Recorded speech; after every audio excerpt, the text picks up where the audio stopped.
আসসালামু আলাইকুম। দেখতে পাচ্ছেন যে আমাদের হচ্ছে বেসমেন্টের কাজ চলতেছে, সেমি বেসমেন্ট বলে এটাকে। তো সেমি বেসমেন্টে যেহেতু কাজ চলতেছে, এই ক্ষেত্রে আমাদের দুই পাশে দুটো ভালনারেবল বাউন্ডারি ওয়াল আছে, এই পাশে একটা আর ওই যে ওই পাশে একটা ভালনারেবল বাউন্ডারি ওয়াল আছে।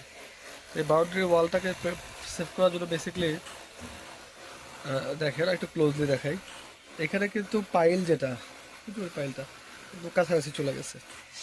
আমার এই যে বললি কিন্তু কাটা লাগছে, বললি কাটার কারণে এই যে ওয়ালটা, এটা যেহেতু ভালনারেবল অবস্থায় আছে, এই ওয়ালটা এদিকে ফেল করতে পারে, এটা সম্ভাবনা আছে।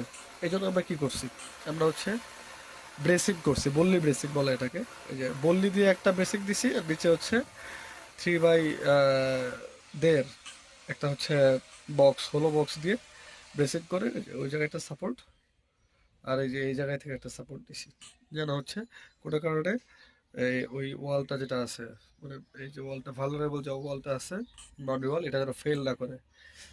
তো এইভাবে আমাদের এই কাজটা করতে হবে। করে কোনো মতে যদি আমরা হচ্ছে রিটার্নিং ওয়াল যেটা আছে, রিটার্নিং ওয়ালটা যদি টেনে দিতে পারি, এরপর জাস্ট বালি ফেলে দিলে আর আল্লাহর মতে রিস্ক থাকবে না। এর এক পর্যন্ত এই ওয়ালটা কিন্তু খুবই রিস্কি, জোরে আছে। তো যখন আপনারা হচ্ছে বেসমেন্টের কাজ করবেন, পাশে যদি বিল্ডিং থাকে বা বাউন্ডারি ওয়াল থাকে পূর্বের, যেমন এই জায়গায় তো একটা মসজিদ আছে, আর ওই পাশে কিন্তু বিল্ডিংও আছে, হ্যাঁ ওই যে ওই পাশে কিন্তু একটা বিল্ডিংও আছে। তো এই অবস্থায় কিন্তু অবশ্যই বললি করেন, বা যদি সরু পাইল থাকে তাহলে তার প্রবলেম নাই, বাট যদি বললি করেন এবং সেক্ষেত্রে যদি আপনার পাইলটা একদম ঘেঁষে পড়ে যায়, বললির গা ঘেঁষে পড়ে, সেক্ষেত্রে কিন্তু এই কাজগুলো করতে হতে পারে, যে ব্রেসেট, বললি ব্রেসেট করে আপনার কাজ করা লাগতে পারে। আর সর পাইল করলে তার প্রবলেম থাকে না। ওই ক্ষেত্রে অবশ্যই পাইলের ডিজাইনটা ওইভাবে হয়। তারপরে কিছুটা সরে যাওয়ার যদি চান্সেস থাকে, সরে যদি যায়, ওই ক্ষেত্রে কিন্তু প্র্যাকটিক্যাল কাজ দেখে ডিসিশন নিতে হয়। এই পাশেও কিন্তু আমাদের সেম প্রবলেম হয়েছে, আমরা কিন্তু ড্রাম শিট দিয়ে দিছি, এই পাশে কিন্তু ড্রাম শিট দিছি, হ্যাঁ। মিনিমাম যে জায়গাটা 6 ইঞ্চি, এটা বের করে ড্রাম শিট দিয়ে আমরা হচ্ছে জাস্ট ক্লিয়ার কাভারটা বের করছি আর কি, এই বেজের অর্থাৎ এই পাইল ক্যাপের আর কি। তো এইরকম প্র্যাকটিক্যাল কাজ করতে গেলে অনেক ধরনের কাজই চলে আসে, যেগুলো আসলে আমাদের করতে হয়। এটা আসলে আপনাকে কোনো বই দেখাবে না, কোনো বই শেখাবে না, এগুলো আপনাকে প্র্যাকটিক্যালি ইনস্ট্যান্ট ডিসিশন নিতে হবে।